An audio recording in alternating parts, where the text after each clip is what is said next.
देखिए ये जो है इंटरमीडिएट के परीक्षा के दृष्टिकोण से हर पाठ का मेन प्रश्न कैसे प्रश्न बोर्ड में पूछता है, उसी तरह से प्रश्न को लिख करके उसका उत्तर लिखना, एक तरह से पूरा हर पाठ का मेन प्रश्न रिवीजन करेंगे, उसको दोहराएंगे और समझा के बताएंगे।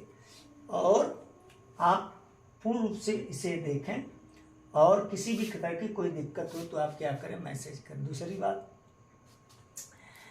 परीक्षा में प्रश्न कैसे पूछा जाता है, उत्तर कैसे लिखा जाता है, ये चीज आपको बता रहे हैं, ध्यान दीजिएगा। प्रश्न है इंपॉर्टेंट, पहला पार्ट है स्थिर वैद्युतिकी इलेक्ट्रोस्टैटिक्स में। देखिए प्रश्न को कैसे कहां से घुमाया जा सकता है, ये भी ध्यान दीजिएगा। पहला वेरी इंपॉर्टेंट प्रश्न है, इससे केवल 6 प्रश्न गेस करेंगे। अगर परीक्षा में बैठेंगे तो 6 में निश्चित रूप से उसी 6 प्रश्न में से मिल जाएगा।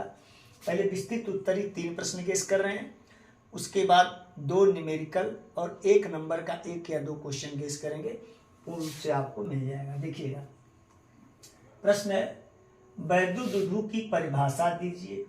एक वैद्युत द्विध्रुव वैद्युत क्षेत्र की दिशा से थीटा का कोण बनाता है, विस्तृत उत्तरी प्रश्न है।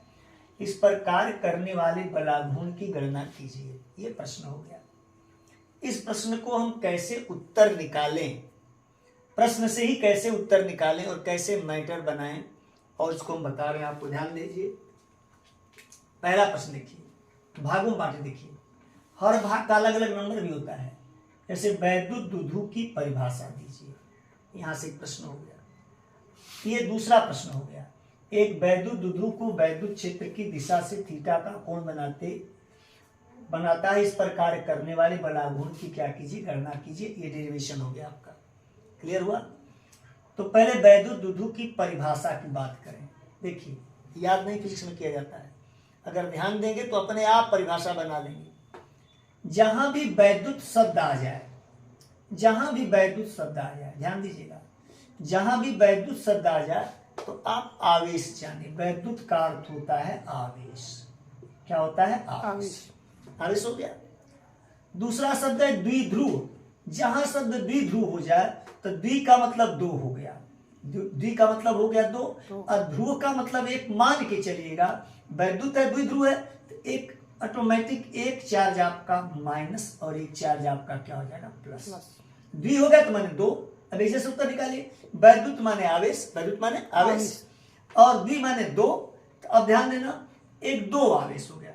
अब यहाँ क्या है कि जब 2 आवेश हों, दोनों आवेश परिमाण में बराबर हों, परिमाण में क्या हो, बराबर, परिमाण में संख्यात्मक मान बराबर हों। जैसे ये 5 कूलम तो ये भी 5 कूलम, लेकिन ये 5 कूलम का धनावेश है तो 5 कूलम का ऋणावेश है। अब बहुत ही अल्प दूरी पर क्या हो, व्यवस्थित हो, उसी को हम कहते हैं वैद्युत। वैद्युत माने आवेश, वैद्युत माने आवेश हो गया। द्वि माने 2, द्वि माने 2, एक प्लस और एक क्या हो गया, माइनस। अर्थात 2 आवेश अल्प दूरी पर विपरीत हो, है कि नहीं, इनकी प्रकृति विपरीत हो और संख्यात्मक मान में बराबर हो गया, नहीं हो गया। इसे हम वैद्युत द्विध्रुव कहते हैं। इनके बीच की दूरी बहुत ही अल्प हो, उसे को हम कहते हैं वैद्युत द्विध्रुव। जस्ट लाइक, जैसे आप मान के चलो एक तराजू हो गया, एक तराजू के 2 पलड़े हो गए, एक पलड़े पर प्लस चार्ज, एक पलड़े पर माइनस चार्ज, और ये जो तराजू का हैंडल है वो बराबर होने, ऊपर जाए नीचे जाए, अर्थात दोनों परिमाण में संख्यात्मक मान में क्या हो, बराबर हो। तो परिभाषा अपने आप बना लिया आपने कि 2 विपरीत आवेश, 2 विपरीत आवेश, विपरीत हो गया, विपरीत आवेश हो, विपरीत आवेश परिमाण में बराबर, परिमाण में बराबर, और अल्प दूरी पर क्या हो, अल्प दूरी पर क्या हो, रखे जाएं, तो उसी को हम क्या कहते हैं, वैद्युत द्विध्रुव। एकदम क्लियर। अब ऐसे आपने परिभाषा बना लिया कि वैद्युत माने आवेश, द्वि माने 2, ध्रुव, ध्रुव का मतलब क्या, एक विपरीत प्रकृति, एक प्लस और एक क्या हो, माइनस, दोनों के संख्यात्मक मान आपस में क्या हो, बराबर हो और अल्प दूरी पर व्यवस्थित हो, उसी को हम क्या कहते हैं, वैद्युत द्विध्रुव। अब ये वैद्युत द्विध्रुव की परिभाषा हो गई। अब ये प्रश्न का उत्तर हो गया कि 2 विपरीत संख्यात्मक मान में बराबर आवेश अल्प दूरी पर व्यवस्थित हो, तो वैद्युत द्विध्रुव की परिभाषा हो गई। अब दूसरी पॉइंट आपके आगे, दूसरे प्रश्न पर हम आते हैं। अब देखिए यहां पर क्या है, दूसरा अब इतना इतना लिखने के बाद, अब इतना लिखने के बाद अब यहाँ ध्यान दीजिएगा, एक वैद्युत दुधु को वैद्युत क्षेत्र की दिशा से, देखिए वहां यहाँ देखिए कभी कभी समान वैद्युत क्षेत्र होना चाहिए। अगर वैद्युत क्षेत्र तो मान लीजिएगा कि समान वैद्युत क्षेत्र, और जैसे बलागुण है तो इसे बलयुग्म का आघूर्ण भी कहते हैं। जैसे बलागुण है तो इसे बलयुग्म का भी आघूर्ण कहते हैं। रियल तो बलयुग्म का आघूर्ण है। अब वैद्युत क्षेत्र की एक समान वैद्युत क्षेत्र होना चाहिए, लेकिन ये प्रश्न ऐसे ही बनाया है पेपर में, तो इसका मतलब ये मत समझिएगा कि दूसरा प्रश्न हो गया। एक समान ही वैद्युत क्षेत्र है, बलागुण ते बलयुग्म का ही आघूर्ण है, इसको दूसरे वे में आप अर्थ न लें। अब क्या हुआ कि एक वैद्युत क्षेत्र की दिशा से, तो वैद्युत क्षेत्र की दिशा से मतलब क्षेत्र भी होगा, तो क्षेत्र जब सदैव आप क्या करेंगे, क्षेत्र दर्शाने के लिए आप बनाएंगे वैद्युत क्षेत्र की दिशा हो गई, ये वैद्युत क्षेत्र की दिशा हो गई। अब इसके अंदर आप ध्यान दीजिए, ये वैद्युत क्षेत्र की दिशा होगी। इस वैद्युत क्षेत्र की दिशा से थीटा का कोण बनाते हुए, थीटा का कोण मतलब समानांतर नहीं, थीटा का कोण बनाते हुए थीटा का कोण हो गया। ये आपका प्लस चार्ज हो गया और ये आपका माइनस चार्ज हो गया, ये हो गया। ये अल्प दूरी हो गई आपकी। अल्प दूरी को मैंने 2l मान लिया। क्या मान लिया? 2l माना जाता है। ये प्लस क्यू हो गया और ये माइनस क्यू हो गया। अब शर्त है कि ये वैद्युत क्षेत्र जो है एक समान वैद्युत क्षेत्र है, इसका मतलब हर जगह इसकी जो इंटेंसिटी है, इसकी जो तीव्रता है, हर जगह क्या है, बराबर है। चार्ज किसी भी क्षेत्र का निर्धारण सदैव प्लस करता है। इसका मतलब वैद्युत क्षेत्र सदैव प्लस से उत्पन्न है। किससे उत्पन्न है? प्लस से। इसका मतलब हो गया कि ये प्लस है और ये माइनस है, तो ये प्लस को प्रतिकर्षित करेगा अर्थात इसे बाहर निकालेगा, और ये माइनस को आकर्षित करेगा अर्थात अंदर खींचेगा। तो चूंकि जब ये प्लस को देखिए बाहर निकालना है, ये प्लस को बाहर निकालना है, अब माइनस को एक खींच रहा है, अंदर खींच रहा है, तो एक बल F लगा, एक F1 मान लीजिए, एक बल F2 लगा। चूंकि वैद्युत क्षेत्र की दिशा आपस में क्या है, समान है, इसलिए F1 और F2 दोनों बल आपस में क्या होंगे, बराबर होंगे। अब बराबर होंगे, इसका मतलब क्या हुआ, जस्ट लाइक ये चीजें हैं, आप ध्यान दीजिएगा इसको। जैसे मैंने एग्जाम्पल के तौर पर ये चीज रखी गई है, इस पर प्लस चार्ज है, इस पर माइनस चार्ज है। ये कोई बात ऐसे झटका मारे और इसको ऐसे झटका मारे, जब इसको झटका मारेगा तो ऑटोमेटिक ये झटका मारेगा, ऐसे है ना, कोई ऐसी चीज है। अब आप इसको ऐसे झटका तो ऑटोमेटिक ऐसे आ जाएगा, अर्थात वैद्युत क्षेत्र की दिशा में आ जाएगा। तो कहने का अर्थ है कि जब इस पर दो विपरीत बल लगेगा, अर्थात इसको ऐसे झटका मारेगा, इसको ऐसे झटका मारेगा, अर्थात ये सदैव ये ऐसे घूम करके ऐसे आ जाएगा, अर्थात घूम करके वैद्युत क्षेत्र की दिशा में लाने का क्या करेगा, प्रयास करेगा। निश्चित रूप से कोई भी व्यक्ति किसी के क्षेत्र में जाएगा तो व्यक्ति सदैव अपने अनुसार उसे रखने का क्या करेगा, प्रयास करेगा। तो ये जो वैद्युत क्षेत्र है इसे अपने ढंग से रखने का क्या करता है, प्रयास करता है। वैद्युत क्षेत्र की तीव्रता समान है, इसलिए बल भी क्या लगाएगा, समान बल लगाएगा। अब ध्यान दीजिएगा, लगा रहा है तो इसको घुमा रहा है, ऐसे झटका मार करके नीचे आएगा, ऐसे झटका मार के ऊपर जाएगा, अर्थात ये घूम रहा है। अब होता क्या, ध्यान दीजिएगा, एक कंडीशन हो गई, एक बल ऊपर एक बल नीचे, अगर दोनों बल बराबर हो, दिशा में क्या हो, विपरीत हो, दोनों बल बराबर हो, दिशा में विपरीत हो, समानांतर हो, और किसी पिंड को घुमाने का क्या करते हो, कार्य करते हो, तो उसे हम कहते हैं बलयुग्म। क्या कहते हैं, बलयुग्म। क्या कहते हैं, बलयुग्म। उसे क्या कहते हैं, बलयुग्म कहते हैं। अब बलयुग्म का फिजिक्स ये सदैव ये जानती है कि घुमाने वाला कितना है। बलयुग्म सदैव ये चाहती है, फिजिक्स ये जानती है, बलयुग्म ऐसे दो बल जो किसी पिंड को घुमाने का क्या करते हैं, प्रयास करते हैं। तो ये नहीं चाहती, ये नहीं मतलब ये उसमें परिभाषा कोई महत्व नहीं कि घुमाने वाला कितना है। तो बलयुग्म का आघूर्ण निकालने के लिए क्या होता है, जैसे ए पर कार्य किया, ये बी पर कार्य किया, इस सेंटर पर ये घूम रहा है, तो बलयुग्म का आघूर्ण निकालना है तो पहले ए के परितः निकालेंगे, तो एफ इंटू क्या कर देंगे, ओ ए कर देंगे। बी के परितः निकालेंगे, कहते हैं बलाघूर्ण का सूत्र होता है एक बल की क्रिया रेखा और गुणे लंबवत दूरी, तो लंबवत दूरी आपकी ओ ए है, तो एफ इंटू क्या हो गया, ओ ए, एफ इंटू आपका क्या हो गया, ओ बी। बी के परितः, जैसे बी के परितः बलाघूर्ण हो गया, तो एफ इंटू क्या हो गया, ओ बी। कुल आघूर्ण कितना हो गया, तो एफ इंटू ओ ए, अब प्लस एफ इंटू क्या कर दिया, ओ बी। एफ क्या निकाल लिया, कॉमन निकाल लिया, तो जब कॉमन निकाल दिया तो ओ ए प्लस क्या हो गया, ओ बी हो गया। ओ ए में जब ओ बी जोड़ेंगे, इधर देखो, ओ ए में जब ओ बी जोड़ेंगे तो कितना हो जाएगा, ए बी हो जाएगा, ए बी।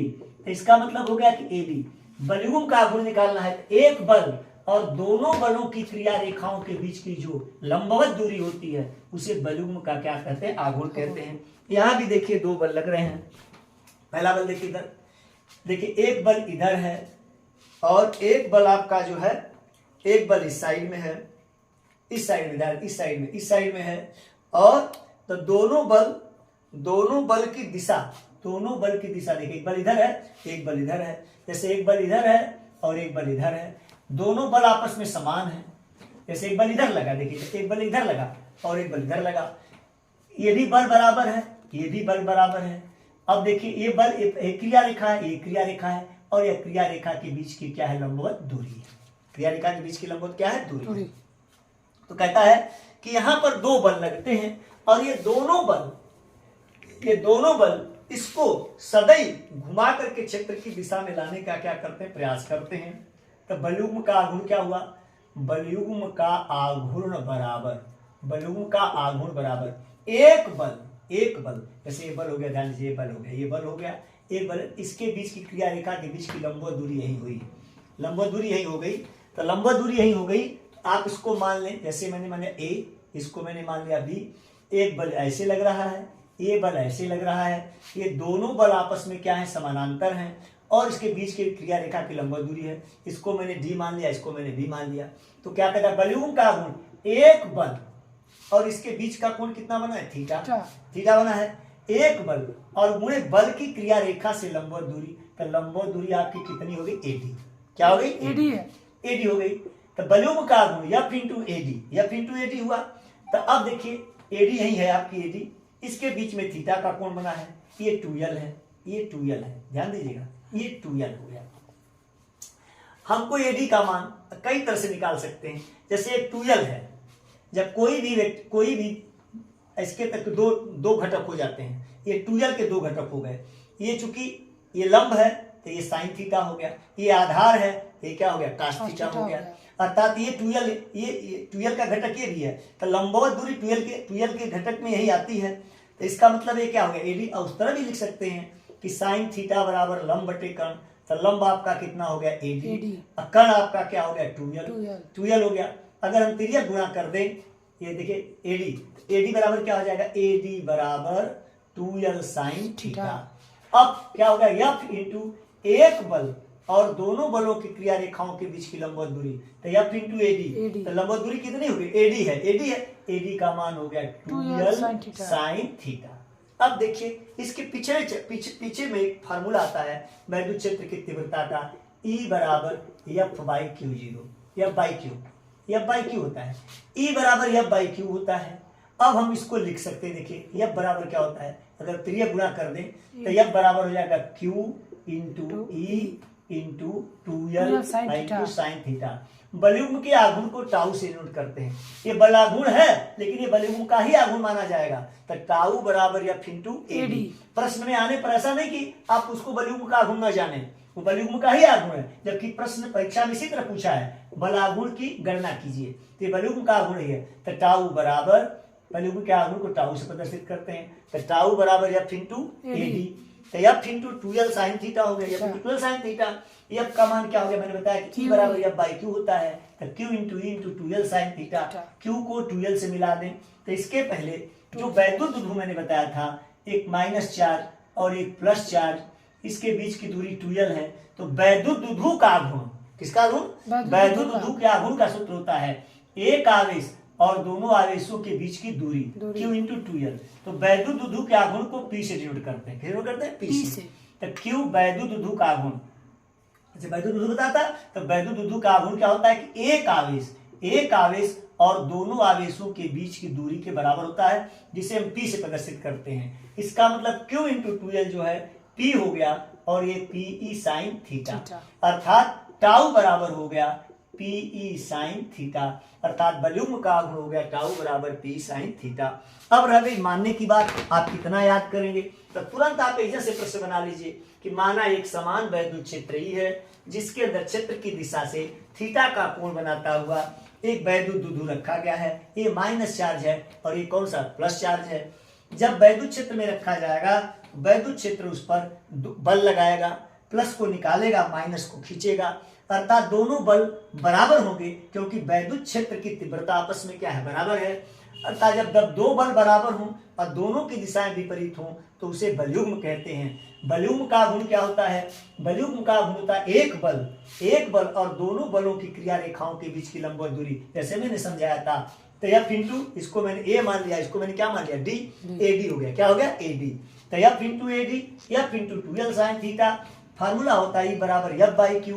तो एफ बराबर हो गया, फिर गुणा कर देते हैं, बराबर क्यू ही हो गया, क्यू 2l साइन थीटा। इसके पहले जो मैं वैद्युत दुधु के आघूर्ण की परिभाषा में बताया, वैद्युत दुधु का आघूर्ण, तो वैद्युत दुधु के आघूर्ण होता है कि पी वैद्युत दुधु के आघूर्ण को पी से हम प्रदर्शित करते हैं एक आवेश और दोनों आवेशों के बीच की दूरी। तो Q इंटू 2l, ये P एक सदिश राशि है, तो इसका मतलब है कि Q इंटू 2l P के बराबर हो गया, अर्थात P साइन थीटा, टाउ बराबर P साइन थीटा। इतना डायग्राम बनाने के बाद जब इतना आप हल कर देंगे तो ये दूसरे प्रश्न का उत्तर हो जाएगा। एक वैद्युत दुधु को वैद्युत क्षेत्र के साथ थीटा परस्पर कार्य करने वाले बलाघूर्ण की गणना कीजिए। अब ये आपका हो गया Q इंटू 2l। अब दूसरी बात यहाँ पर ध्यान दीजिएगा, यहाँ पर जैसे मैंने टाउ बराबर लिखा P साइन थीटा, कभी कभी मैक्सिमम कभी कभी मिनिमम पूछ देता है। थीटा का मान देखिए, थीटा का मान अगर हम 0 रख दें, थीटा का मान 0, अर्थात थीटा का मान जो मतलब क्षेत्र की दिशा में ही रख दें। ये मैं क्षेत्र की दिशा में, ये प्लस है और ये माइनस है, तो ये क्षेत्र की दिशा में हो गया, अर्थात समानांतर हो गया। तो समानांतर हो गया तो टाउ बराबर P साइन थीटा का मान साइन 0, अर्थात साइन 0 का मान क्या होता है 0, अर्थात टाउ बराबर क्या हो गया 0। अगर हम थीटा का मान 90 अंश रखें, जैसे ये अगर ऐसे मैंने रखा तो क्षेत्र की दिशा में हो गया, ऐसे रखा है तो ये लंबवत हो गया, अर्थात क्षेत्र की दिशा से 90। जैसे मैंने कहा ऐसे तो इसको घुमाने में कम, ऐसे रहेगा तो ज्यादा, अर्थात थीटा का मान यदि हम 90 अंश रख दें तो ये 0 हो गया, अर्थात इसको कहते हैं टाउ मिनिमम। कहता है कि बलयुग्म का गुण कब मिनिमम होगा, जब थीटा का मान क्या अंश होगा 0 अंश हो जाएगा, अर्थात वैद्युत दुधु जब क्षेत्र की दिशा के क्या हो, समानांतर हो। अधिकतम कब होगा? अब देखिए अधिकतम क्या होगा, अधिकतम पर हम लिख रहे हैं, जैसे आप इसको चाहे तो नोट भी बना सकते हैं। तो टाउ बराबर पीई साइन का अंश हो गया 90 अंश हो गया, साइन 90 का मान कितना हो गया 1, टाउ बराबर क्या हो गया पी हो गया, अर्थात ये मैक्सिमम हो गया। मैक्सिमम कितने अंश पर होता है 90 अंश पर, मिनिमम कितने अंश पर होता है 0 अंश पर। तो इसका मतलब है कि वैद्युत दुधु की परिभाषा दीजिए, वैद्युत क्षेत्र की, ये बोर्ड के पेपर से प्रश्न मैंने निकाला है ना। और इसी तरह से 5 प्रश्न हर पाठ में गेस करेंगे, दीर्घोत्तरी, 2 न्यूमेरिकल और 2 आपका 1 नंबर का क्वेश्चन गेस करेंगे, जो 100% आपको परीक्षा देने में किसी भी तरह की कोई दिक्कत नहीं होगी। और अगर लाइव क्लास पर डे 8 बजे चलेगा, आप पर डे आप लोग जुड़े और इसे समझने का क्या करें, प्रयास करें। और भगवान चाहेंगे तो एक भी प्रश्न आपका बोर्ड में इधर उधर नहीं जाएगा, अब पूर्ण रूप से आप क्या हो जाएंगे, अपने से बना करके लिखना जान जाएंगे। मतलब फिजिक्स आपको याद नहीं करनी पड़ेगी और आपको ये पता चल जाएगा कि इसको कैसे लिखा जाता है। लिखने का भी ढंग मैंने बता दिया कि प्रश्न से ही परिभाषा निकालिए, प्रश्न से ही मैटर बनाइए और प्रश्न से ही इसको डिराइव कर दीजिए, डेरिवेशन करेंगे अपने आप क्या हो जाएगा। ये कई साल प्रश्न आया है लगातार। अब अगला प्रश्न जो है कल करेंगे और लाइव क्लास में करेंगे। अब इसको क्या करें, तो अधिकाधिक शेयर करें और प्रयास करें। दूसरी बात है 3 दिन फिजिक्स लाइव चलेगी, 3 दिन गणित चलेगी।